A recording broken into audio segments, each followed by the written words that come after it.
Je m'appelle Salomé Do. Je suis arrivée par la voie mathématiques et physique, donc par une prépa en première année. Et ma voie de spécialisation, c'est Data Science avec spécialité statistique apprentissage. En gros, je fais du machine learning, de l'intelligence artificielle. On part de données, on a un objectif et on essaie d'apprendre à des algorithmes à deviner l'objectif à partir des données. Donc c'est ça l'apprentissage en fait. Typiquement, ce qu'on essaie de faire, c'est d'essayer de comprendre de manière non supervisée, donc c'est-à-dire sans a priori, sans connaissance qui est mise a priori par les sociologues, voir si un ordinateur peut de lui-même comprendre les différentes barrières politiques ou les différents camps politiques qu'il peut y avoir dans les médias, où situent ses frontières, quels sont les différents espaces du débat public, du domaine public sur Twitter ou sur Facebook. Ça peut être ça. Alors, c'est une école qui est très spécialisée, très technique, mais après c'est spécialisé sur un domaine tellement fondamental et qui permet d'être appliqué en fait à n'importe quel domaine.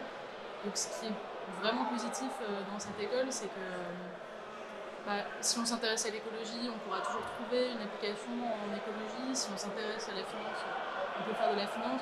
Moi j'applique ça à de la sociologie et plus précisément à de la sociologie politique. Je voulais faire des maths à la base et j'adorais la sociologie, j'avais beaucoup hésité avec une prépa BL d'ailleurs. Et je pensais pas arriver un jour à allier les deux, on a un niveau suffisant de maths en sociologie. Et en fait, grâce à l'ENSEE, on développe des compétences assez pointues qui permettent vraiment de pouvoir après naviguer dans des domaines qui nous plaisent et qui peuvent correspondre aux valeurs différentes que chacun peut avoir. Donc en fait, l'ENSEE, c'est pas du tout que l'école de l'argent comme on pense en prépa. C'est vraiment plus ouvert. On a le droit de changer d'avis en milieu de parcours.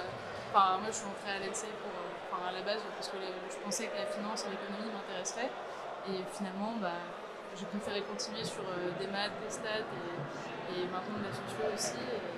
Donc j'ai pu changer, j'ai eu pas mal de liberté. Et ça, c'était vraiment un point positif de l'école.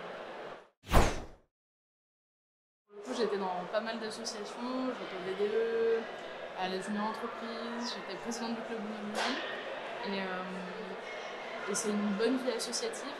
Franchement, le fait d'avoir des petites promos, ça rassemble tout le monde. Alors il n'y a pas 70 associations, mais les associations font des vrais événements où il y a quasiment toute l'école. Et du coup, on est vraiment proche de tout le monde. Et la junior entreprise est très très connue. Ça peut être un point positif pour les plus des préparationnels.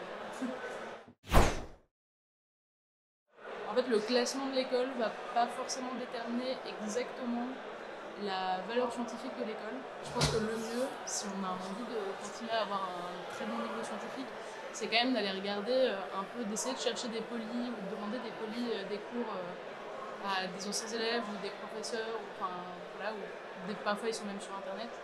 Et ça peut être pas mal pour savoir si on signe sur le contenu ou si on signe sur le contenu commercial que vend l'école.